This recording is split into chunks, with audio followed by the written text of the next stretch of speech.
This is an island surrounded by water, big water, ocean water. Trust me, I'm like a smart person. I'm very consistent. I'm a very stable genius. I had the best words. Tolerate. I know words. Mike Pounds. I hope they now go and take a look at the oranges of the investigation. But there's no better word than stupid. Anonymous, really anonymous. I'm very highly educated. One of the wettest we've ever seen from the standpoint of water. Had the best words. God bless the United States.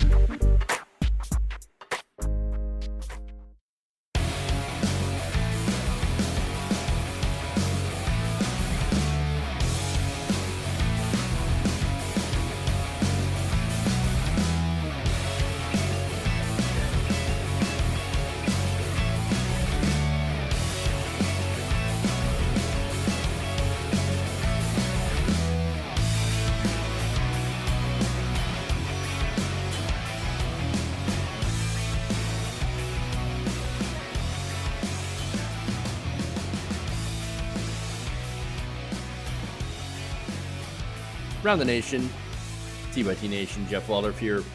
Welcome to the show. It's Tuesday. Got a great show for you guys today. We're going to talk about, of course, the possibility that Dr. Fauci is done. Oh boy. Look, I saw this one coming. I'm pretty sure you guys did too. As soon as he gave that, I know it's not official, right? But this is just my speculation. We're going to talk about it. That should be a lot of fun. Also / disaster. We got Donald Trump going after the Speaker of the House, Nancy Pelosi. I'm actually going to defend her a little bit, which that'll be fascinating. That's always fun when I have to actually defend Nancy Pelosi. / it sucks. And then we're going to go after the Texas Lieutenant Governor. He apparently wants your grandma to die in order to save the markets. Disaster. Absolute disaster. All that stuff. And then we have people pushing back on the suggestion that we all go back to work. So, great. If you'll excuse me, though, for 1 second, I got to fix something on the visual side. So we'll do that real quick, and then we'll get into the show.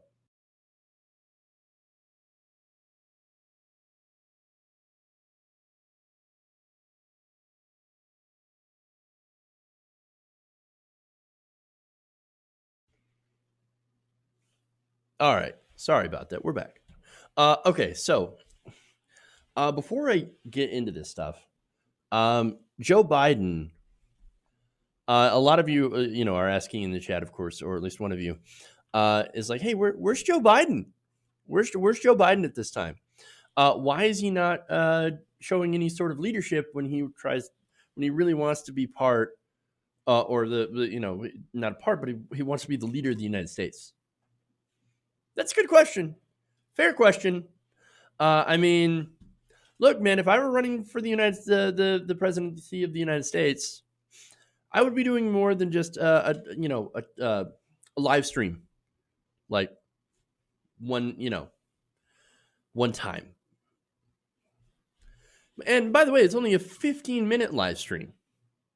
And so, like, what are you doing, Joe? What are you doing? What are you doing? He is being hidden. That's not a good sign. You're ceding the conversation to Trump. And of course, whatever Trump has to say is generally disastrous. Yes. Mech 900, Warren Megadonor. We're going to be talking about that later on today as well. All right. Anyway. So I guess let's kind of dive into the whole thing, right?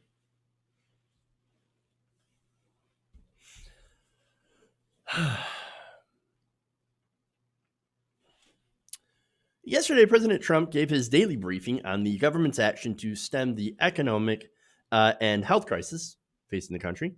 And there was one person that was noticeably absent, and that would be Dr. Anthony Fauci. Now, he's the leader of the National Institute of Allergy and Infectious Disease and is a member of the White House CV task force, right? So now, this is a guy who last week facepalmed during a press conference and then gave an interview with Science Magazine. So now he pushed back on many of the dangerous ideas told by Donald Trump during these press conferences, including the debunking the use of an anti-malaria drug called chloroquine, right? So now Donald Trump is coming out there saying, oh, yeah, we're going to use this drug and you pair it with another drug. It's an effective treatment. It's an effective treatment. And so do that, and then we can all get back to work. Well, Dr. Fauci said, no, don't do that. It's not going to work. So don't. It's not proven. And that, of course, went into direct opposition of what Donald Trump had already said. But now remember, in the science interview, right, this is what Dr. Fauci said, quote, the next time they sit down with him and talk to him about what he's going to say, they will say, by the way, Mr. President, be careful about this and don't say that. But then added, I can't jump in front of the microphone and push him down, okay? He said it. Let's try and get it corrected for the next time. Well, look, that didn't happen because Dr. Fauci was not there. He was not present on Monday when Donald Trump began talking about those things and repeating those same debunked claims, those things that are very dangerous to go and advise people to do. And so he was asked about it, and let's take a look at his answer. Dr. Fauci, right now, why is he not this briefing? Will he attend future ones? I was just with him for a long time. And he's at the task force meeting right now. We have a task force meeting. He was there. Does he agree with you about the need to reopen the economy soon? Well, he doesn't not agree. I mean, we had a long talk, and he understands there's a tremendous cost to our country, both in terms of lives and in terms of economics and in terms of many, many years of rebuilding something that was a fine-tuned machine. It was nobody's fault. It just happened. This horrible virus came from wherever, and it just happened. It just happened. He fully understands that. No, he's a good man. I like Dr. Fauci a lot, just so you understand. No, he's not here because we really weren't discussing what he's best at, but he'll be back up very soon. Uh-oh. You know what that means. I think he's gone. I think he's going to be gone very soon. So, here's the thing, right? So now, the reason that we need Dr. Fauci in that position to push back to do what he's been doing is because what the president has been saying is dangerous. Going back to the chloroquine, right? An Arizona man died after taking chloroquine phosphate because he thought it would protect him, right? You realize what chloroquine phosphate is? It's fish tank cleaner. What? Why? Why would you do that? Because the president said, hey, it's okay. It'll solve your problem. It'll protect you. Trust me. Well, that guy did trust you, and now he's dead. This is why we actually need real medical experts in order to do these briefings and not a reality show clown. Trump shouldn't be doing these at all because all he's doing is actually misinforming the public. He is putting people literally in danger by spreading ridiculous lies. But look, I don't think that's going to happen. I'd be surprised if Fauci is at the next meeting. But I think he's going to get fired. That's it. I mean, already, I gave you a story yesterday where there's been tension behind the scenes. And recently, Donald Trump has taken the position against Dr. Fauci's advice to say, let's get back to work by Easter. I mean, look, according to HuffPost, Trump on Monday said he was considering loosening restrictions on social distancing and said the damage from the economy to the economy from those measures might actually be worse than the thing that they were designed to fight. I mean, this is dangerous. Millions of people could die. But hey, my stock market, my portfolio, and oh yeah, my reelection. I mean, look, if he does this, well, this could turn a disaster into a complete catastrophe. I know we're kind of moving up here, like, oh, already it's a disaster, unmitigated disaster. Now, complete catastrophe. I don't know what's left. I don't know what else is, what other word you could really use to escalate to really show how far we're falling into complete and utter madness. This is bad advice. This is terrible. And unfortunately, he's heading in that direction. Trump said he would consider the advice of Dr. Fauci and other public experts before making his decision, even as he acknowledged he disagrees with their views. Quote, if it was up to the doctors, they might say shut down the entire world. Yeah. You know why? Because they're actual experts. They are experts. You are a reality show TV clown. Yeah, of course. They know better than you, and they know exactly what we need to do. We need to shut down the United States for at least 5 weeks. I know that sucks. It sucks for the stock market, sucks for the portfolio, but if Congress actually gets their act together and passes stimulus measures, that will actually help the stock market. And then when we all emerge all safely and ready to get back to work, then we can work on rebuilding the economy. But right now, we can't do that. It's ridiculous. Now, Trump also said he doesn't agree. He understands there's a tremendous cost to our country, both in terms of lives and in terms of economics. He fully understands that. Now, look, going back to the science interview, Dr. Fauci did say, hey, look, there is a balance here, and there is something that we need to do, to protect the economy as well, and that's an important consideration. But we really have to put people's health first, and we have to do this social distancing, and we have to do these quarantines. There's no way around it. And if you don't do that, then you're going to drag this out even longer, which guess what? That means more economic damage. And add into that massive loss of life. Not a good idea. Not a good idea. But here's the thing, right? Trump is so desperate to get back to what he considers normal, which is, of course, roaring stock market and fat gains, right? That's not going to happen. We're past that. We are down the rabbit hole so far now.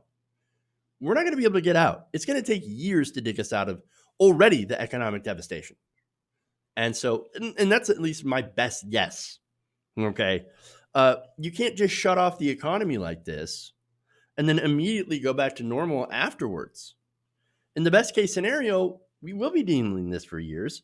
And what matters now the most is how we help regular working people to weather this, to go through this, and to make sure that millions of people do not fall into debt.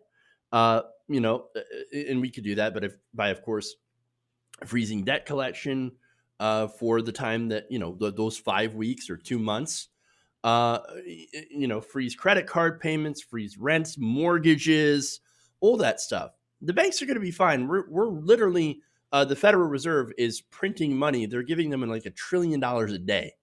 They're pumping that into the banks. Banks are going to be fine. They'll survive this, but mortgages have to be frozen right now. There's got to be a moratorium on that. Rents, credit card payments, student loans. Right now, there's a 60-day freeze on student loans, but you have to literally apply for it. You've got to call them up and use their automated system to be able to apply to just get a temporary emergency forbearance, which, by the way, there's no interest on that. So I guess that's a good thing. But what we actually really do need is, a complete cancellation on student loans. The Democratic bill going through the House right now features about $10,000 worth of student loan cancellation. Why can't we just go an extra step and get rid of all of it?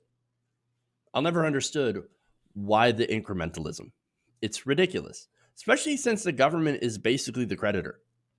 And if you can print up all this money, or the Federal Reserve can print up all this money and loan it out, I don't understand why the government can't just borrow that money and wipe out all student loan debt.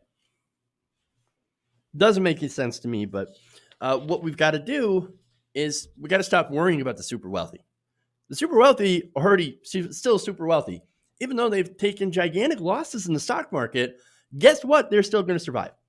That worker that lost their job and their health insurance through work and no longer has health insurance, well, they, look, it's getting really close to time to pay rent. I mean, it's due on the 1st. It's the 24th today. Those people are screwed if we don't help them. Opening up businesses and sending people back to work, that's not going to do anything. Who's buying stuff right now? No, people are buying essentials. They're stocking up on, unfortunately, toilet paper and hand sanitizer. But there's also stocking up on food and essentials. Nobody's out there going and buying iPhones. Okay, they don't have any money. And even if they have money, pretty soon they're not going to have money. And when that happens, when people run out of the basic essentials in order to survive, that's when it's going to get really ugly.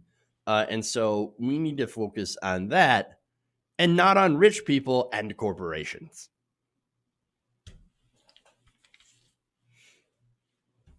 Okay. Moving on here.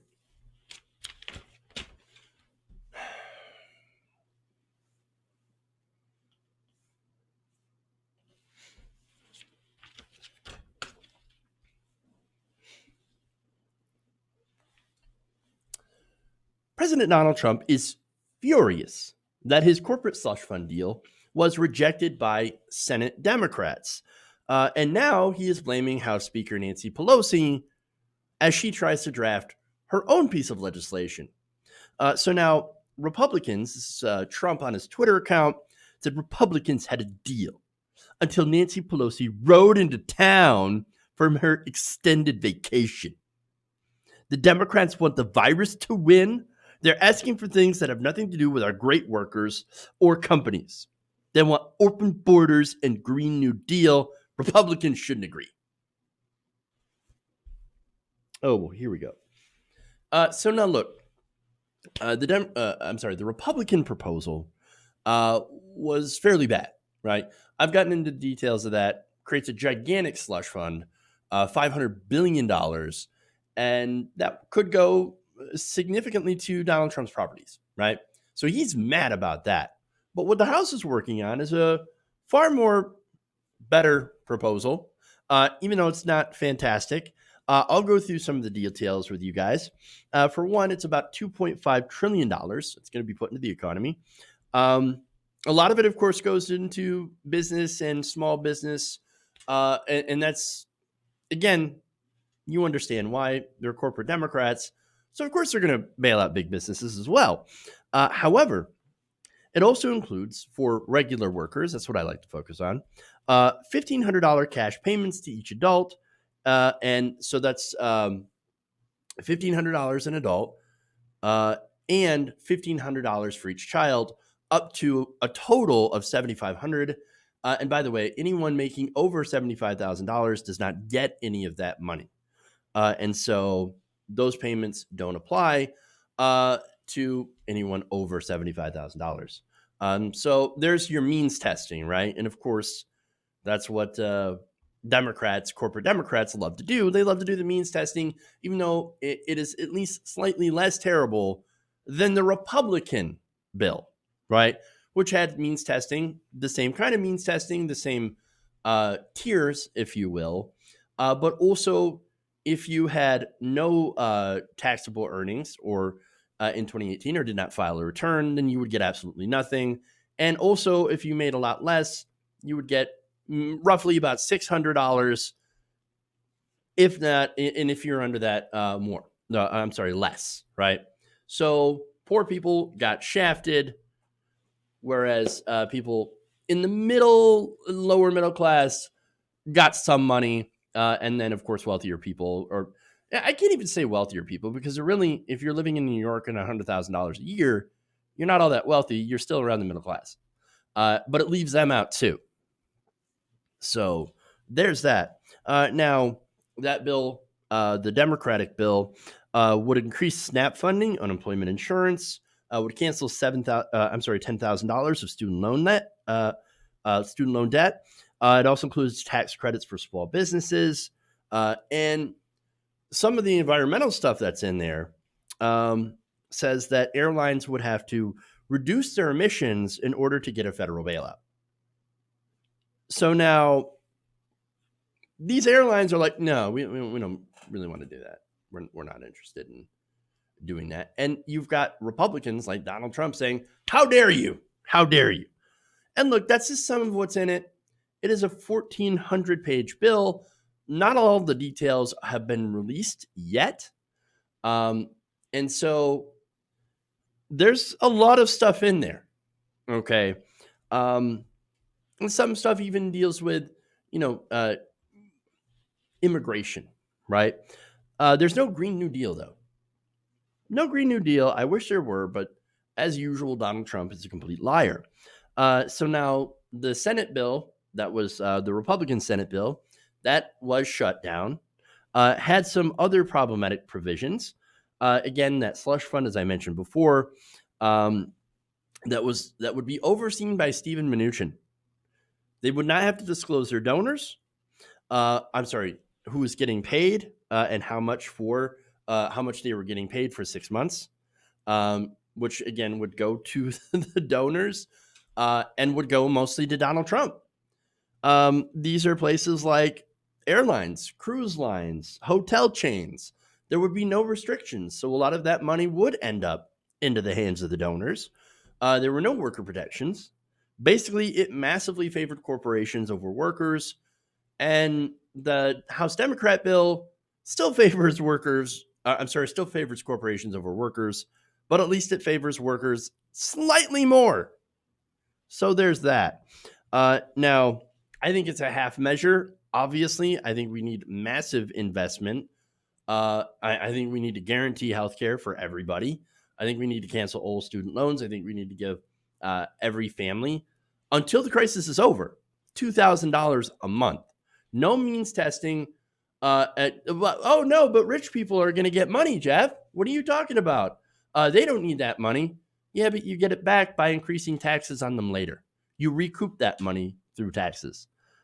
It's the best way, the most efficient way of being able to do it, right? Now, there are other provisions in this bill that would actually set up an interesting new currency that would be available for everybody. So, hey, crypto market. There's more details on that, but I'm not going to get into it.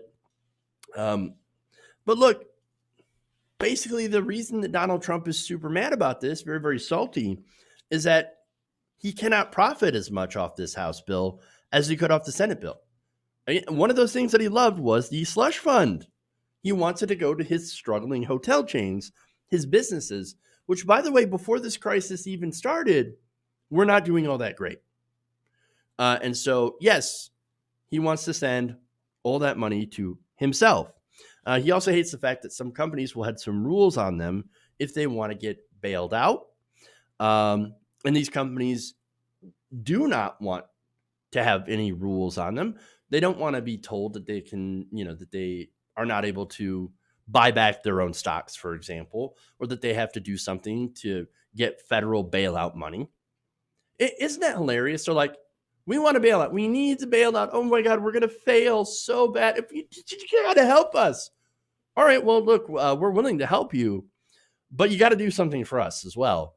Maybe stop treating your employees like crap.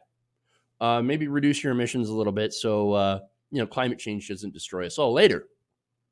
Oh, never mind. Huh, I don't need your stinking money if it's going to come with strings attached to it. Blah. I mean, these companies, I guess you really don't need a bailout after all. Why don't we just do what the real conservatives would want you to do and just not watch you fail? I mean, hey, free market, man. Why not? Let them fail. Let them fail. So But look, Pelosi's bill obviously could be a lot stronger. I actually like the proposals from Rashida Tlaib, which are much, much stronger. But it's Nancy Pelosi. What do you expect, right? And the fact that Republicans that are already complaining about this shows you who they really are looking out for in this crisis. And as usual, it happens to be their big corporate donors. Shocker. Okay.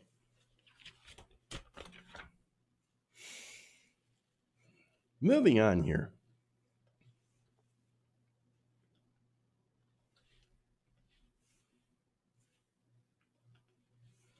That's all right. Free market at work. Indeed. Joanne Apple just wants to point out that Biden is corpus scum. I agree with that. So, no disagreement here. A couple of super chats before we get further into this or start this new story. Mark David says, hello from nowhere, Kansas, home of the Spanish flu. Ah, yeah. The whole calling this the Chinese flu is ridiculous and actually kind of super racist. And not kind of super racist, super racist. So thanks for pointing that out, Mark. David Richardson says every time Trump says something completely stupid, the Secret Service should just rush in and throw him to the ground and say the president's been Dude, no, just throw him to the ground. Just like tackle him. Or like hit him upside the head. Do something. Do something. Come on. All right, anyway. Moving on here. Let's go to Texas. Everything's bigger in Texas, including the fail. And, Tucker, no one reached out to me and said, as a senior citizen, are you willing to take a chance on your survival in exchange for keeping the America that all America loves for your children and grandchildren? And if that's the exchange, I'm all in. Let's get back to work. Let's get back to living. Let's be smart about it. And those of us who are 70 plus, we'll take care of ourselves, but don't sacrifice the country. Don't do that. Don't ruin this great American dream. You're basically saying that this disease could take your life, but that's not the scariest thing to you. There's something that would be worse than dying. Yeah. That thing would be the markets. So now that was Lieutenant Governor of Texas, Dan Patrick, basically saying that, hey, man, look, old people would be more than happy to sacrifice themselves if it means the economy. We got to save the economy. Old people, you should just die. Really? What's wrong with these people?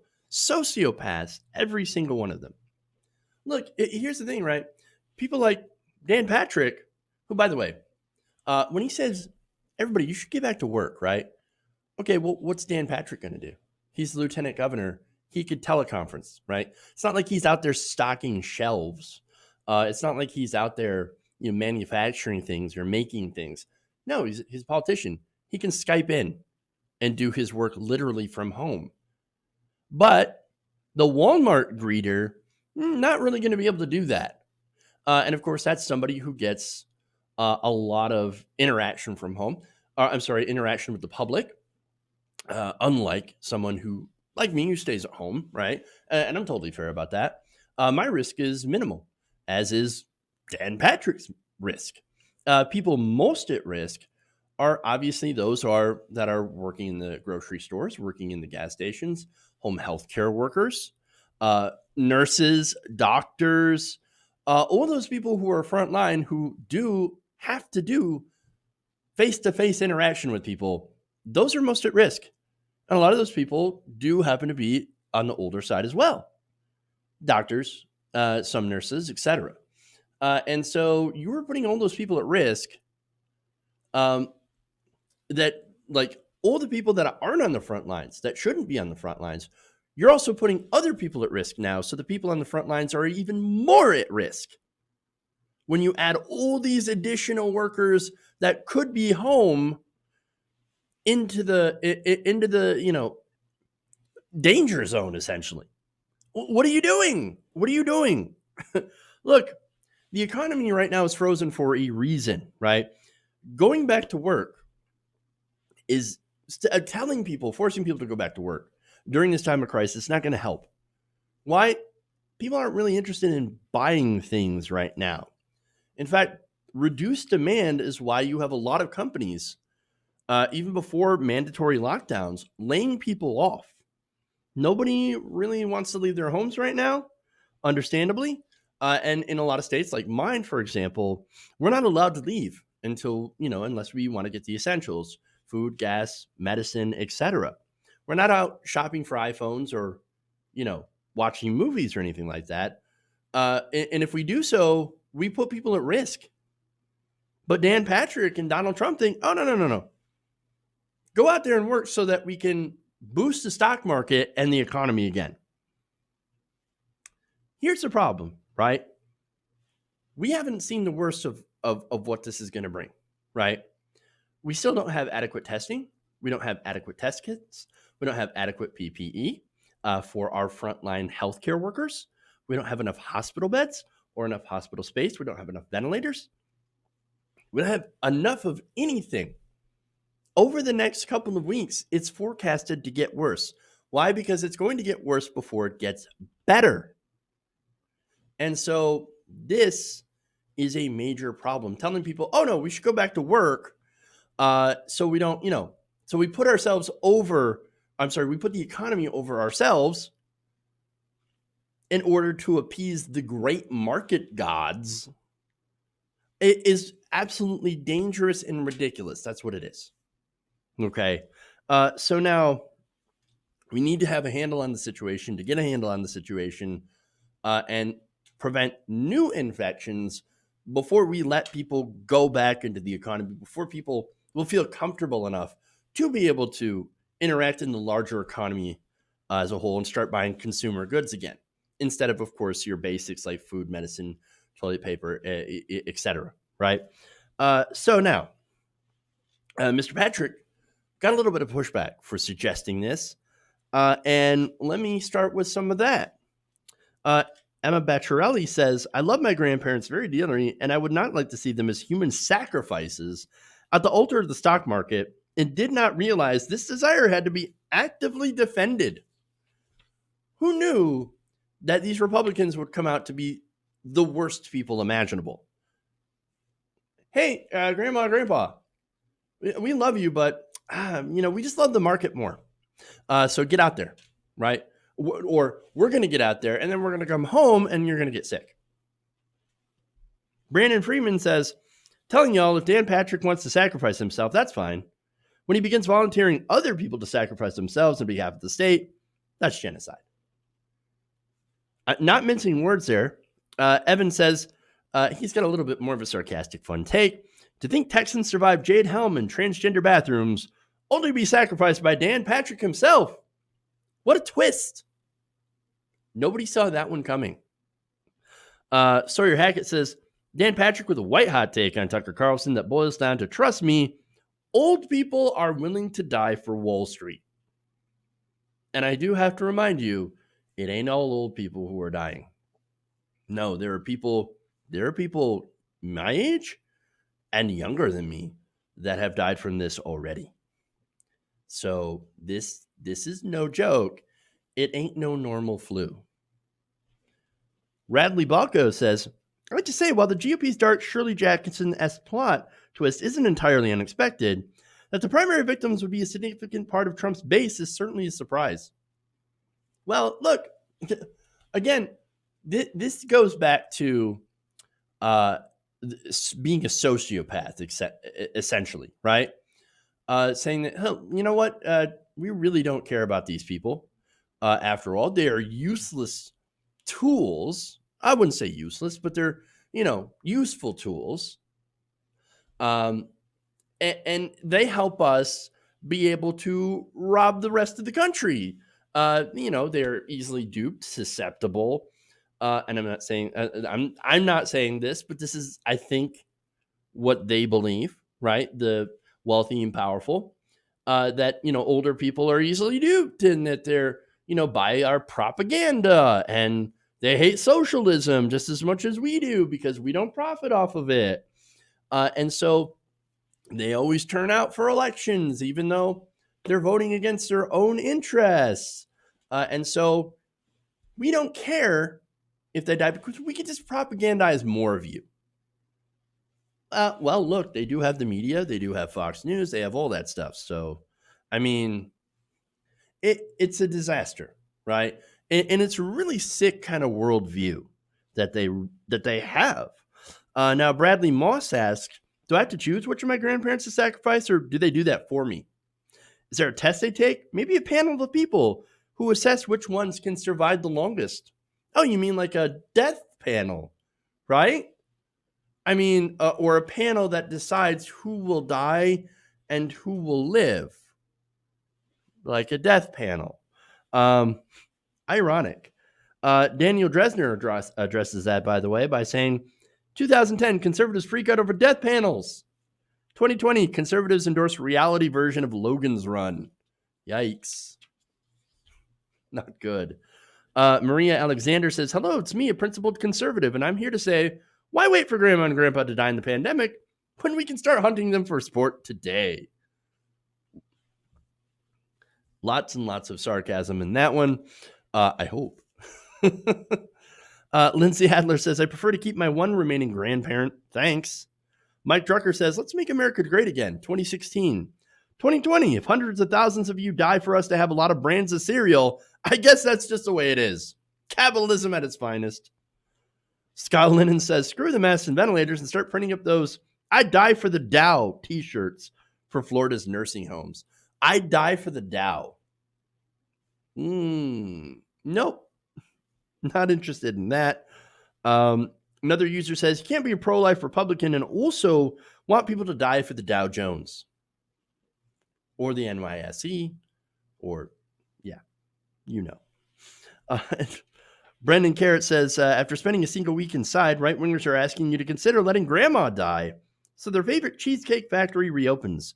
Drinking bottomless margaritas on some cruise ship called Mermaid of the Seas is a life or death issue for them. And by the way, if you're on a cruise ship right now, not good. Bad idea. Just saying. And let's see. Lights out with probably the best point here, the most salient one. Amazing how they'll die for the Dow Jones to save their grandchildren, but won't do anything to stop the planet from melting. Yeah. Look, I mean, that's exactly it, right? Nothing with climate change, but we got to protect the almighty markets. Now, yeah, I mean, you might think, okay, look, this is a couple of conservatives. Obviously, President Trump, we know he's a sociopath. Are a lot of conservatives really buying into this? Other than these two guys who are very wealthy?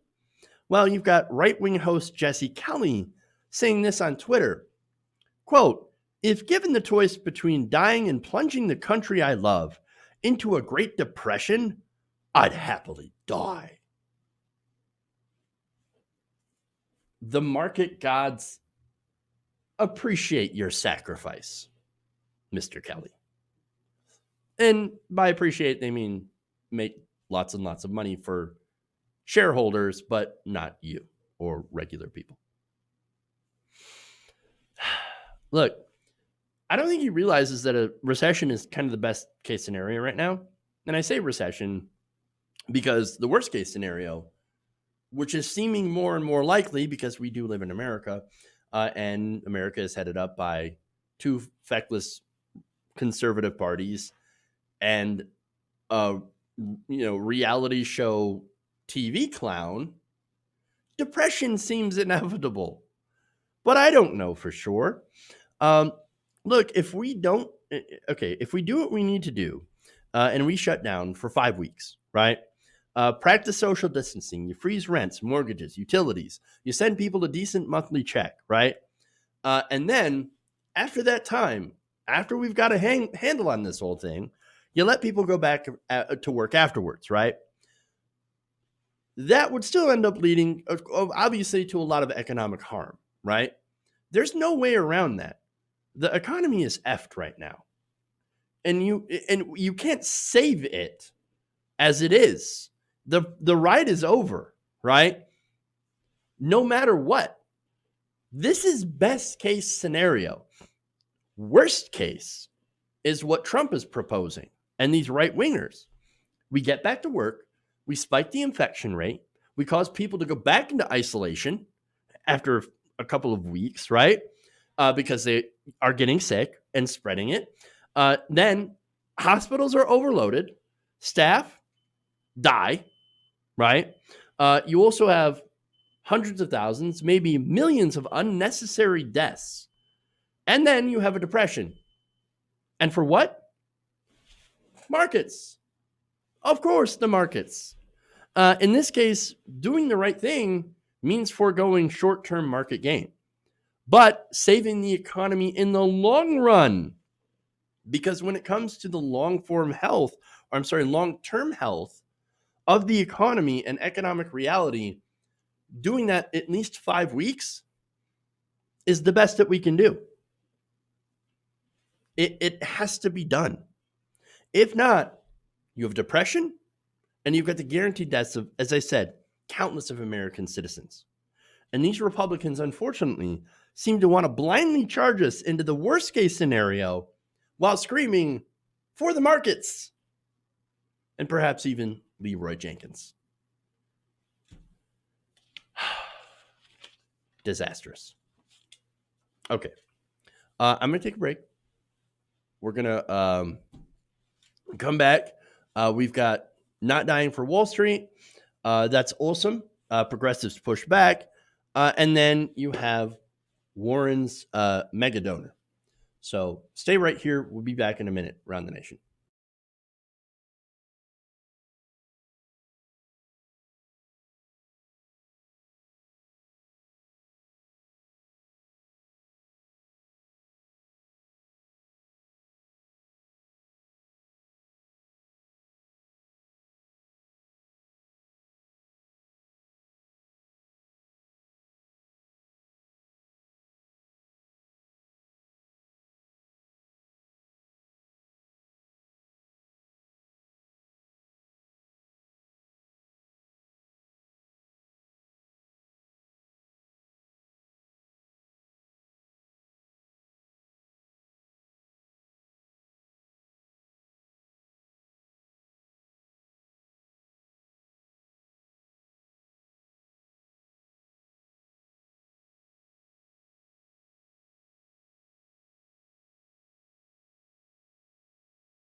Mike Pounds.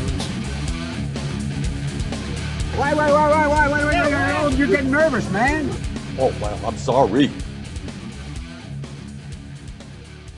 Welcome back to the show, Around the Nation, right here, TRT Nation. Jeff Waldorf here with you. So now, super chat here. Another one from David Richardson says, forget depression, we'll get the purge. That'll be the GOP's next push. No, I don't think that'll happen. Look, they're already doing so with their disastrous economic policies. So there's that. Somebody's been playing too many, post-apocalyptic shooters or watching too many movies. I don't blame you guys. In isolation, disastrous. Let's see. Star Trek, by the way, also asks, does anyone here have any confidence in the way our president is handling the pandemic, or do you feel he has failed? Failed. 100%. Like, okay, so for like a brief minute there, he was like, yeah, okay, maybe we should get money into the hands of the American people. Great. Okay, good. Let's do that. Talk to Andrew Yang. do a little bit of UBI, etc., right? That minute was very short.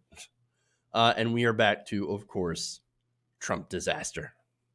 Dan Wood's pointing out some very disastrous facts in the chat here, talking about how woefully unprepared we are. Dan Wood says, we have half the hospital spaces Italy per person, and the infection rate peaks next month. Yeah. This is a recipe for disaster. Again, it's gonna get worse before it gets better. And that sucks. Okay, anyway. Fun times. Now, before we get into the next story here, I want to thank a couple of patrons here, patreon.com/TYDNation. I want to thank Vincent Cleaver and Paul Malloy. So thank you, Vincent, Paul. You literally are making sure the show stays on the air. Without you guys, we wouldn't have a show and your monthly support. Look, the fundraiser has also been keeping us afloat during this time. We needed it before, to be honest with you, but need it even more now. So you can find a link to that in the description of this video. And channel memberships as well. I want to thank Carol Mello and Albert Buttress. So thank you for becoming channel members as well. It's another way to support the show. You can be a channel member by hitting the join button below. Okay, now let's move on here.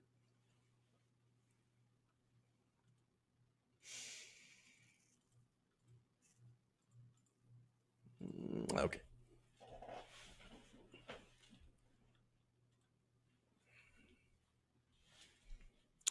In the midst of the current health crisis, President Trump is calling for Americans to go back to work.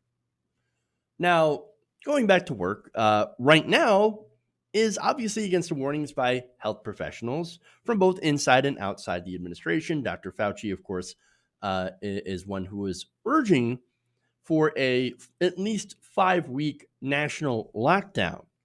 However, on Monday, President Trump signaled that he could move as early as next week to lift federal social distancing guidelines and encourage some Americans to return to work.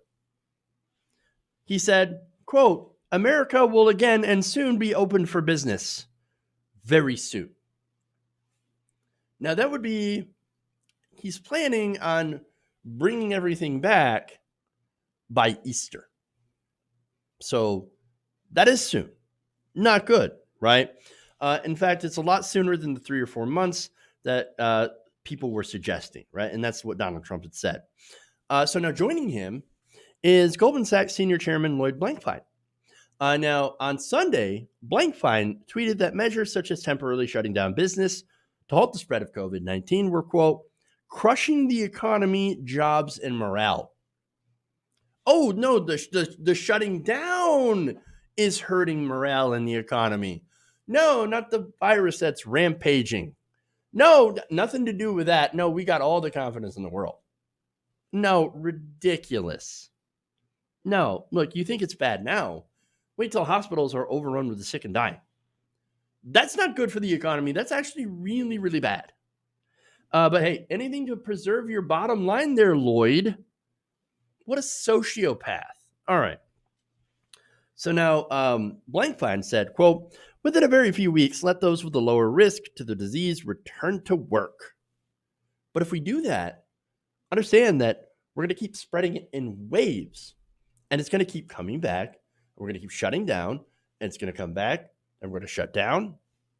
And unless we do what's necessary, what needs to be done, which is a complete lockdown for a determined period of time, whatever the doctors are saying, then it's going to keep coming back. We're never going to get rid of this thing. So now we also had Lieutenant Governor Dan Patrick saying that older people would be more than happy to sacrifice themselves at the altar of Wall Street in order to help the economy. That is absolutely gross.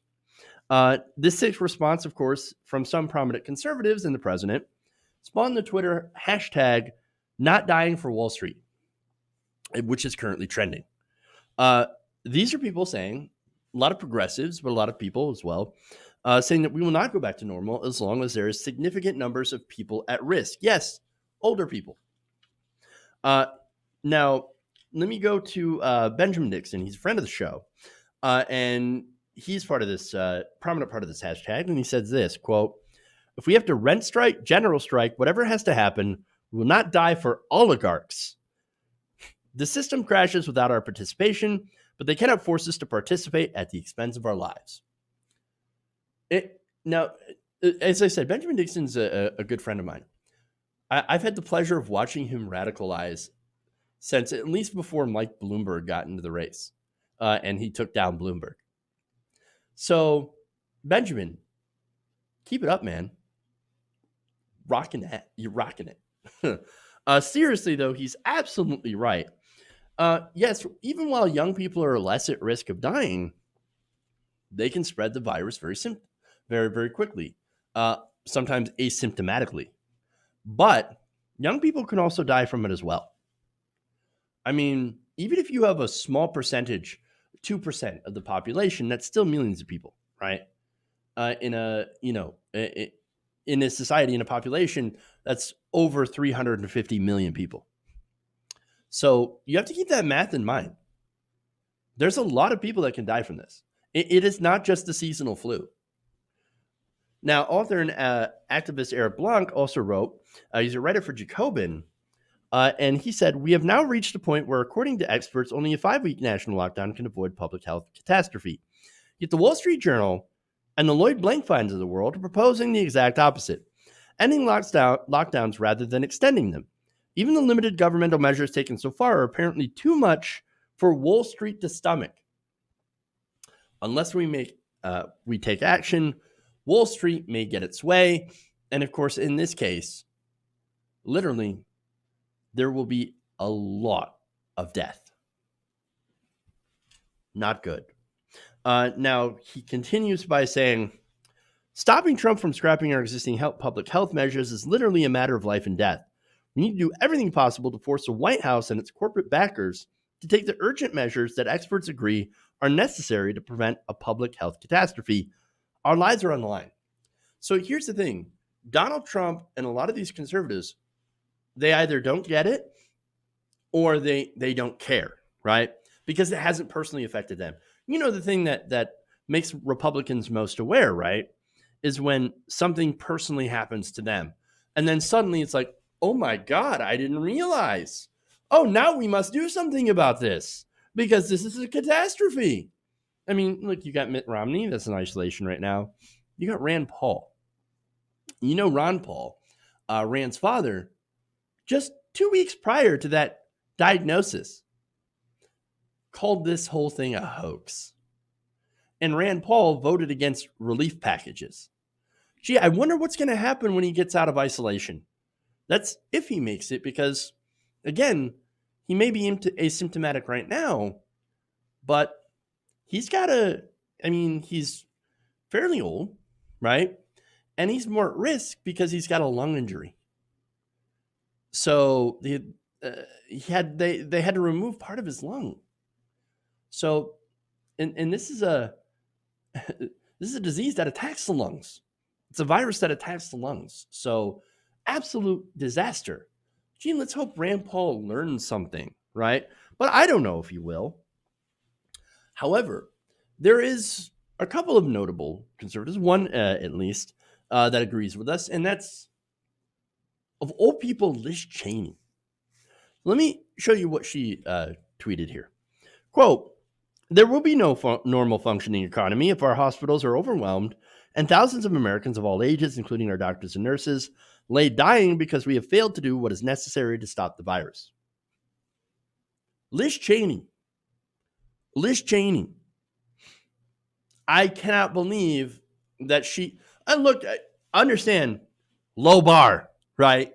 This is the bar that is so low in America that when Liz Cheney says something that is remotely factual and is like, hey, you know what? Maybe we shouldn't let so many people die.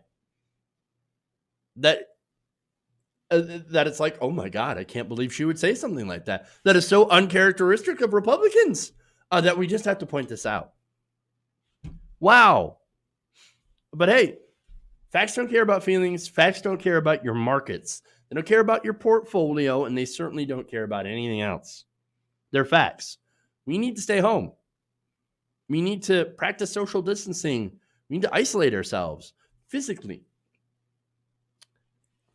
If it comes to it, and Republicans and Democrats fail to do the right thing, fail to pass something that saves lives and make sure that rent's paid and that we can afford food, well, then it's time for a general strike.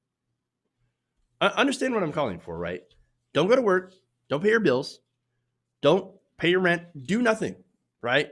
If enough people do that, I mean, look, you want to put the markets over our lives. All right, we'll just burn down the markets. What now? I mean, what they don't want us to understand is that enough of us, we can bring everything to a screeching halt because it depends on us. I mean, who are the people that are keeping the economy going as it is? Truck drivers, right? Grocery store workers, stockers. The people who, a lot of these same conservatives say, oh, you should just get a better job. You guys don't matter. It's a job for kids. Those are the people that are keeping the economy afloat right now. And of course, nurses and medical assistants and people on the front lines. Also, I mean, those people make, for example, a medical assistant makes like $30,000 a year.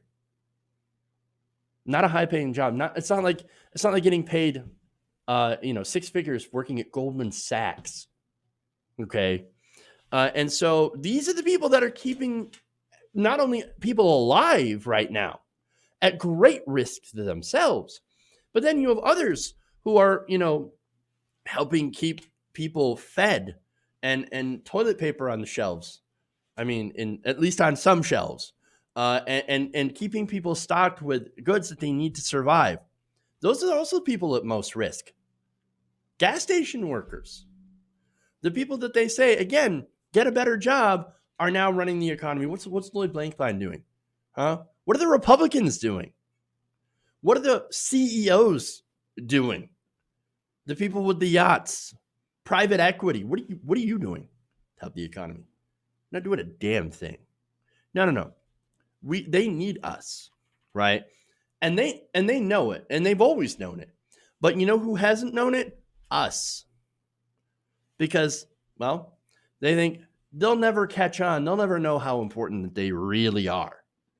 But if we decide we're not going to take it anymore and participate in an economy that lets millions of us die from a pandemic in order to help their bottom lines, in order to help people like Lloyd Blankfein, if we decide not to do that, then there's nothing that they can do because the whole thing falls apart without us, without regular working people. Remember that.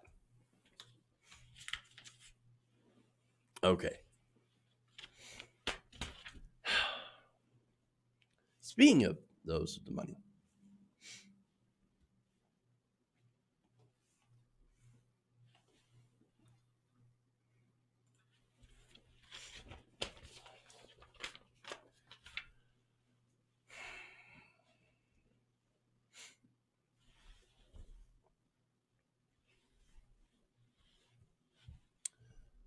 Elizabeth Warren's campaign may be over, but questions about who was funding her super PAC remained, at least until last week, when her campaign finance filings were due.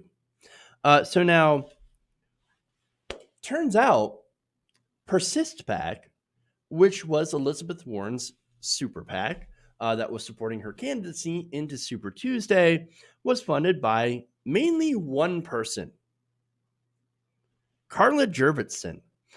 So now Carla Jurvetson is a Silicon Valley mega donor who has made over 500 donations in the last year alone. She provided a shocking 96% of Elizabeth Warren's super PAC financing. She gave a donation of $14.6 million. That's all for Elizabeth Warren. And that super PAC spent $9 million before Super Tuesday. Now, look, Super Tuesday, what happened in Super Tuesday to Bernie Sanders was disastrous. Could he have used Elizabeth Warren's help? Yes. What happened instead? Her super PAC spent $9 million in ads going against Bernie Sanders. So I don't think they were all targeted against Bernie Sanders, but nonetheless, it hurt Bernie Sanders' candidacy. And now Joe Biden, I mean, look, the media is saying presumptive front runner, right? Or presumptive nominee, I should say. Well, look, Bernie Sanders is 300 delegates behind. Now the game has changed. With everything that's going on right now and Bernie Sanders' policies being necessary and Bernie Sanders being a leader, there could be a chance. Could be a chance. But getting back to, of course, Elizabeth Warren's donors, right? So now, let's see. Wealthy donors, even Barbara Lee, right? Barbara Lee is a prominent Democratic donor in Massachusetts. Women Vote, the super PAC affiliate of Emily's List, and other wealthy donors also provided significant funding for Persist PAC.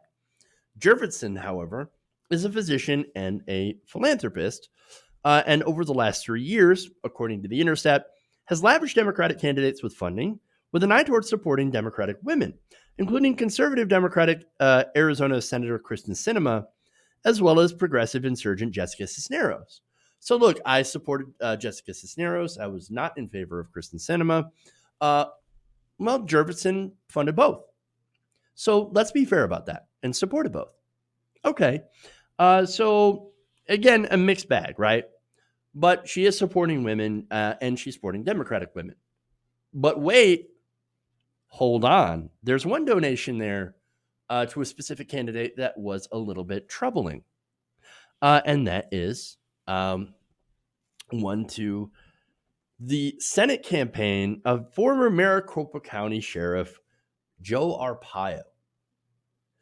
There was a $2.7 million donation to his campaign. Oops. Now, okay. So Warren supporters are like, that Joe Arpaio thing. Look, that's just that's so that they could hurt Republicans against Kristen Sinema, right?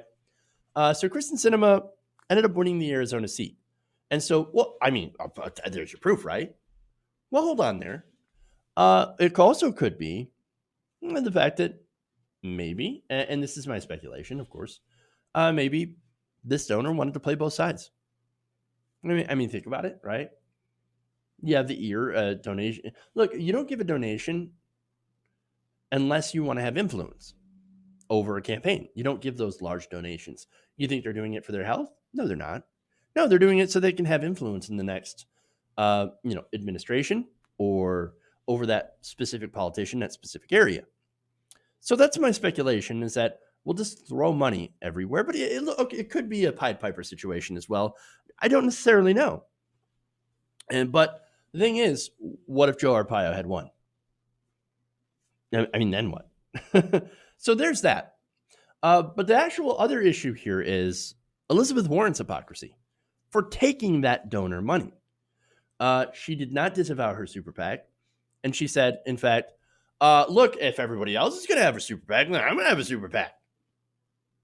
Well, now, wait a minute. There's one candidate who didn't have a super PAC. That's Bernie Sanders. However, she said, no. Bernie Sanders is super PAC too. Really? Which one? Our Revolution? That's not a super PAC. In fact, they did no independent expenditures during this entire cycle. What? Sunrise Movement? Oh, is that a super PAC?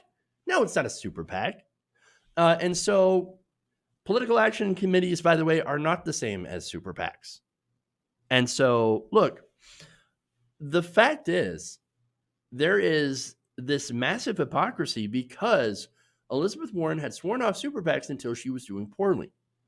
And then when she was just about out of money, well, okay, we'll let the super PAC do this and spend, like I said, $9 million pre-Super Tuesday. And so that's it.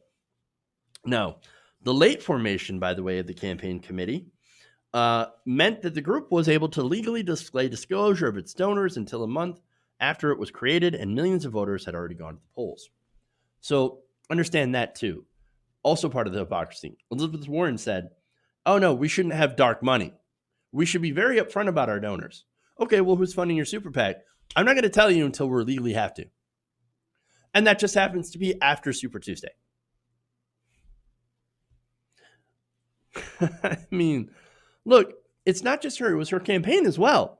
Kristen Orthman, Warren's communications director, previously told reporters that Warren believes Persist PAC and all other super PACs should disclose their donors before Super Tuesday. Except that they didn't have to, and so they didn't do it before Super Tuesday. I mean, it's a little late, and by the way, the intended effect had already happened. Bernie Sanders' campaign, they got clobbered on Super Tuesday. It's not because there wasn't an Elizabeth Warren endorsement, although that hurt massively. Let's be honest with you. But look, Super Tuesday was preceded by Bloody Monday, which is when all the establishment came together. They coalesced behind Joe Biden. Amy Klobuchar, Pete Buttigieg dropped out. They threw their endorsements right behind Biden. And not only that, but you also had this massive momentum leading into Super Tuesday from South Carolina. You had James Clyburn doing a massive endorsement of Joe Biden, allowing him to win South Carolina. And so all of that, not good for Bernie Sanders, man. And add into that glowing press. All of those fawning pieces on Joe Biden. Oh, what a leader. He's electable. That's what we need in America today. Someone who's electable that could beat Donald Trump. Except that now we're right in the middle of a crisis where someone should be presidential.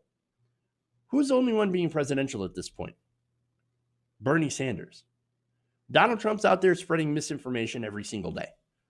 Joe Biden, he was hiding for a while, hiding with Biden, right? And then on Monday, resurfaced for a short town hall. Whereas Bernie Sanders has been running events and live streams for days, telling people, keeping people updated on what's going on with COVID-19, talking about policy positions, advocating for them, and holding roundtables and events and even having musical guests like virtual rallies. And so he's doing all this stuff while Joe Biden was trying to figure out which way to look into his camera as he was running off screen. I mean, leadership, right? Leadership. And so, unfortunately, we don't have leadership right now. And Elizabeth Warren, she helped make that happen. Just like in 2016 when she refused to endorse Bernie Sanders before Massachusetts, right? Before that primary, allowing Hillary Clinton to take an easy win and also disrupt the delegate counts in several states for no gain for herself. She's done it again, betrayed progressives. And that's why, unfortunately, even though she's had some good votes in this, in the Senate, and I say some good votes, and she's had some bad votes as well. She is no progressive ally. And I'm sorry to say, but this super PAC, this hypocrisy is the last straw. She's done. All right. That's it. That's all I got for you guys today. Thank you for going around the nation. Thank you, Dan, for becoming a member. I appreciate that. All right, guys. That's again, that's all I've got for you guys today. Please like and share the stream. Consider becoming a member or a patron or donating to our campaign to keep us on the air. Thank you, guys. Love you. And remember, change begins with you. Good night, nation. We'll see you tomorrow.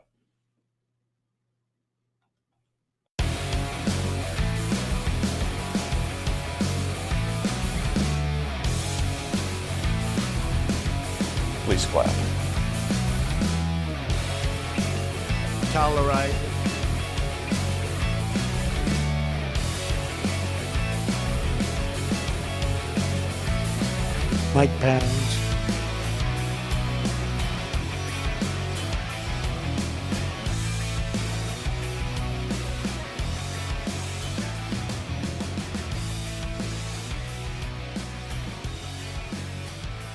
You're kicking me out the door. You're kicking me out the door.